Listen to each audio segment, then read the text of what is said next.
Step up Bengal के online platform पर फिर से एक बार सभी लोगों को स्वागत। क्योंकि हम लोग पहले ही पोस्ट कर चुके थे कि हम लोग धीरे धीरे इस साल जून 23 में पूछा गया सारे अप्लाइड मैथ्स उसके साथ कुछ स्टैटिस्टिक्स के प्रॉब्लम कर लेंगे। तो उसी सीरीज में आज पहला टॉपिक होगा CSIR नेट मैथ्स जून 2023 के अंदर जो दो क्वेश्चन क्लासिकल मैकेनिक्स से पूछा गया था, एक 3 मार्क्स का और एक 4.75 मार्क्स का। इन दोनों को आज देखेंगे। हम लोग देखेंगे इसका डिफ़िकल्टी लेवल कितना था और कैसे इसको किया जा सकता था। जो लोग इसको करके आए थे वो इजी 7.75 मार्क उठा के ले गए थे। जो नहीं कर पाए थे या नए हैं, प्लीज़ एक बार ये सारे चीज़ों को देख लीजिए। ठीक, हम लोगों के क्लासिकल मैकेनिक्स के प्लेलिस्ट जो स्टेप अप बंगाल के ऑनलाइन प्लेटफॉर्म पर है उसको भी एक बार देखिए, क्योंकि पीछे से चलेंगे तो आसानी होगा आप लोगों को ये सारे चीज़ समझने में। देखिए किसके ऊपर पूछा गया था सवाल, कैनोनिकल ट्रांसफॉर्म। इसके ऊपर हम लोग वीडियो डाल चुके थे। ये लास्ट 2019 में आया हुआ था क्वेश्चन, उसके बाद इस साल आया है। हम लोग वहाँ पे चर्चा किए थे कि कैनोनिकल ट्रांसफॉर्म को दिखाने के लिए हम लोग पॉइसन ब्रैकेट यानी PB का इस्तेमाल करते हैं, जिसका फार्मूला भी हम लोग कर चुके थे। क्योंकि यहाँ सिंगल कोऑर्डिनेट एक ही P और एक ही Q है, ये समेशन नहीं लगेगा इधर, सीधा सीधा। जितने बार CSIR में क्वेश्चन पूछा गया है कभी भी समेशन उन्होंने नहीं डाले हैं। तो ऊपर बड़ा होता था लेटर, नीचे छोटा, और इधर पलट जाता था। तो इधर P के नीचे Q के नीचे P एंड P के नीचे Q चला आता था। ये था पॉइसन ब्रैकेट। चलिए इसके मुताबिक हम लोग इसको कैलकुलेशन कर डालते हैं। ये हमारे लिए Q है, ये है। अब पूछे हैं कि कैनोनिकल ट्रांसफॉर्म जब ये होगा तब A और B का वैल्यू क्या होगा। ऑप्शन में दिया हुआ है।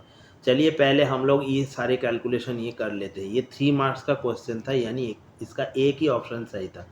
चलिए इसमें आइए, del Q by del Q ये क्या होगा। देखिए यहाँ पे Q में Q का फंक्शन है, यस है, तो उसको डालिए। क्या है, A+1 into Q to the power, यहाँ से A+1 नीचे चला आएगा तो इधर Q to the power A ही तो रह जाएगा। ठीक, और उसके नीचे देखिए क्या है, इधर P, तो P इधर रह जाएगा। ठीक, ये पहला वाला हिस्सा हो गया, यानी ये हो गया। अब आइए दूसरे के ऊपर। दूसरे del P by del P, P में क्या कोई P का फंक्शन है, नहीं है, तो ये तो जीरो हो जाएगा। तब ये बेकार का टर्म, इसको हम लोग छोड़ देंगे। आइए इस ये दोनों के ऊपर, पहला del Q by del P, इसके ऊपर लगेंगे ये पार्शियल डेरिवेटिव। तो अभी ये क्या बन जाएगा, सिर्फ P का 1 होगा, बाकी वैसे ही रह जाएगा, तो रहने दीजिए उसको, Q to the power A+1। ठीक, इसके साथ अब इसमें आइए, ये टर्म भी हो चुका है, ये हो चुका है del P by del Q। Del P by del Q यहाँ से मिलेगा आप लोगों को, तो B होगा उसके साथ Q to the power B-1। ठीक, ये तो चला गया, तो ये कहाँ तक रह गया, यहाँ पे माइनस रह जाएगा, साथ में B रहेगा, Q रहेगा, ये 1 चला जाएगा, तो ऊपर रहेगा A+B। ठीक, अब देखिए एक बात, अगर ये इसको कैनोनिकल बनना है तो ये टर्म को सीधा 1 बनना पड़ेगा, क्योंकि CT के लिए कैनोनिकल ट्रांसफॉर्म के लिए हम लोग पहले डिस्कस कर चुके हैं कि वो सीधा पॉइसन ब्रैकेट अगर 1 होगा तो कैनोनिकल होगा, नहीं तो नहीं होगा। ठीक, if and only if condition था। तब आप देखिए यहाँ पे अगर ये B ऑप्शन में आइए, देखिए दो जगह B 0 डाला हुआ है, तो अगर ये 0 हो जाएगा B, तो ये यहाँ पर A जो भी हो ये सीधा 0 हो जाएगा, इसलिए 1 तो नहीं होगा। तब जहाँ पे B है पहले इन दोनों को हटाइए, तो ये आंसर नहीं हो सकता, ये आंसर नहीं हो सकता, यानी 1 और 3 तो चला गया। अब रह गया है 2 या 4, ये दोनों में से कोई आंसर होगा। अब आइए ऑप्शन 2 चेक करते हैं। ऑप्शन 2 पर आइए, ऑप्शन 2 पर इसको बनना पड़ेगा, तो B क्या पूछे दिया हुआ है, देखिए तो 2 पर 1, तो B के जगह 1 डालिए, तो -1 into Q to the power, A क्या दिया हुआ है -1, B क्या दिया हुआ है 1, तब ये क्या हो जाएगा Q टू दी पावर 0 यानी 1 यानी -1। ये क्या 1 आया, नहीं आया, तो ये भी चला जाएगा। तो इसका फोर्थ ऑप्शन सही था, इसको ढूंढना ही नहीं था, बाकी तीनों को अगर हटा देते हम लोग तो हो जाता। एक बार चेक कर लीजिए क्यों सही था, लेकिन एग्ज़ाम में इसका कोई ज़रूरत नहीं। तीनों को हटा दिया है ना, वही प्रॉब्लम ख़त्म। चलिए आइए, तो b के जगह डालिए तो b -1, तो यहाँ पे माइनस और b के जगह -1, q to the power a और b 1 और प्लस -1, तो 1 a यानी 1 -1, तो ये क्या हो जाएगा, यहाँ +1 और इधर q टू दी पावर 0 यानी 1। तो ये तो CT आ चुका है, ठीक। तब इसका फोर्थ ऑप्शन सही था, ठीक। अब आइए दूसरे प्रॉब्लम के ऊपर, हम लोग इसको तो कर लिए हैं और इसमें आइए। ये भी एक बहुत ही फेमस प्रॉब्लम है जहाँ पे लैग्रेंजियन दिया हुआ है और पार्टिकल का मास यूनिट मास है यानी m नहीं है। इधर लैग्रेंजियन जो फंक्शन है l, लैग्रेंजियन जो फंक्शन है l, ये l से सीधा PR को बनाने के लिए बोला गया है, ठीक।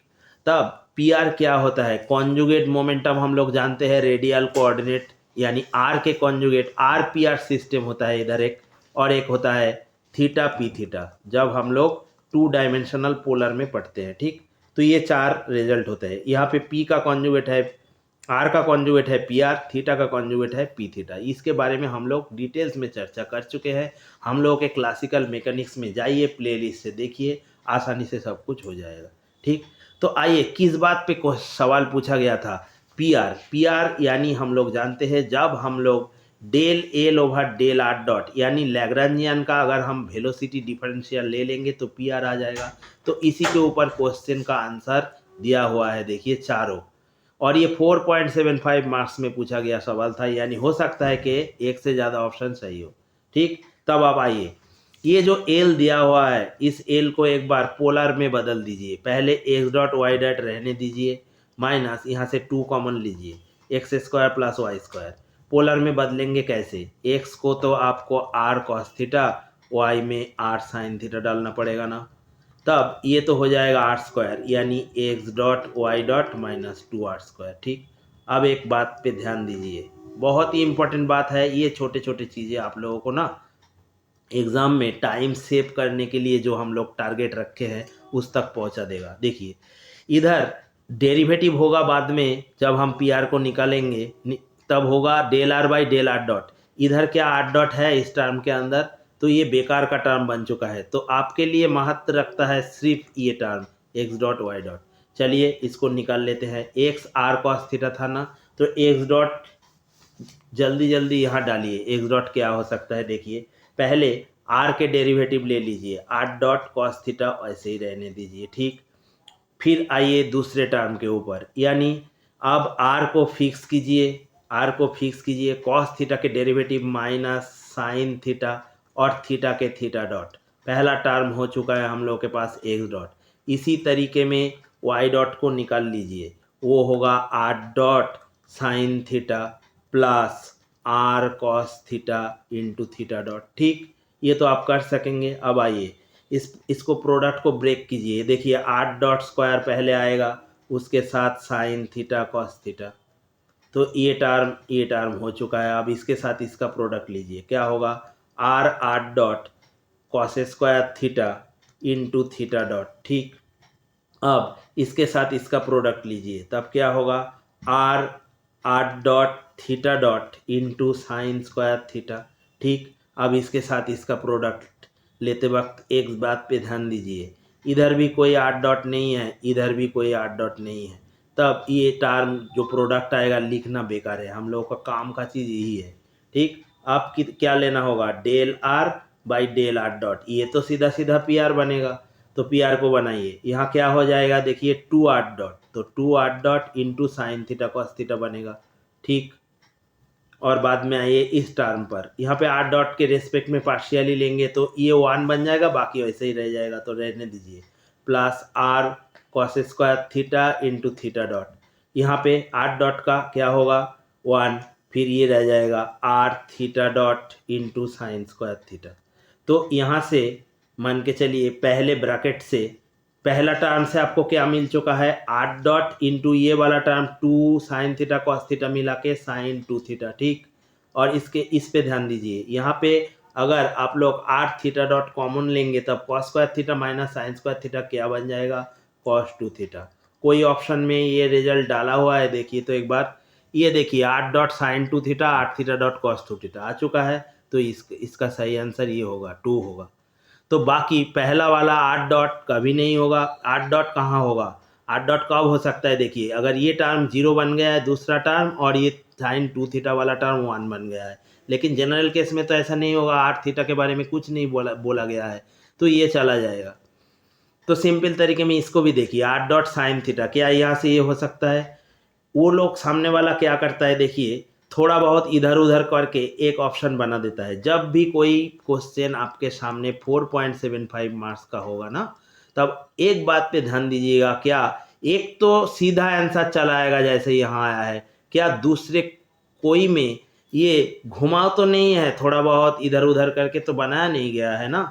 तो देख लीजिए, एक बार चेक कीजिए, 8 डॉट साइन थीटा, यहाँ पे 8 डॉट साइन टू थीटा है, थीटा कहाँ से बनेगा? 8 थीटा डॉट कॉस थीटा, ये भी नहीं बन सकता, तो ये चला गया। फिर नीचे आइए, 2 8 डॉट साइन थीटा, ये भी सेम तरीका का टर्म है, और 8 थीटा डॉट कॉस थीटा, ये भी यहाँ से नहीं बन सकता। तो सिर्फ इसका ऑप्शन 2 ही सही था। बिल्कुल आसान सवाल था, जो कि फंडामेंटल रिजल्ट्स पीआर पर पूछा गया था। ठीक, इसके बारे में हम लोग बहुत सारे चर्चा किए थे, स्पेशली स्प्रिंग मास सिस्टम जब हम पढ़े थे तब। तो एक बार वहाँ से देख लीजिए, जो लोग नए हैं, जो लोग नहीं कर पाए थे, अब कीजिए। क्लासिकल मैकेनिक्स हम लोगों के पास जो प्लेलिस्ट है क्लासिकल मैकेनिक्स के, उसको एक बार खोलिए, आराम से शुरू से पढ़िए, क्योंकि दिसंबर के एग्ज़ाम अभी बहुत दूर है। तो उससे पहले ही आपका मतलब बेसिक्स क्लियर हो जाएगा वहाँ से, और आसानी से आप लोग ये 4.75 मार्क्स और वो पिछला जो 3 मार्क्स यानी 3 + 4.75 7.75 मार्क्स इजी निकाल ले जा सकते हैं। ठीक, तो आई होप आपको इस वीडियो पूरा समझ में आ गया होगा, और आने वाले दिन में आप लोग हम लोगों के साथ जुड़े रहिए। हम लोग धीरे धीरे अप्लाइड्स के सारे प्रॉब्लम कोशिश करेंगे सॉल्व करने के। तो आज इतना ही, बाय बाय।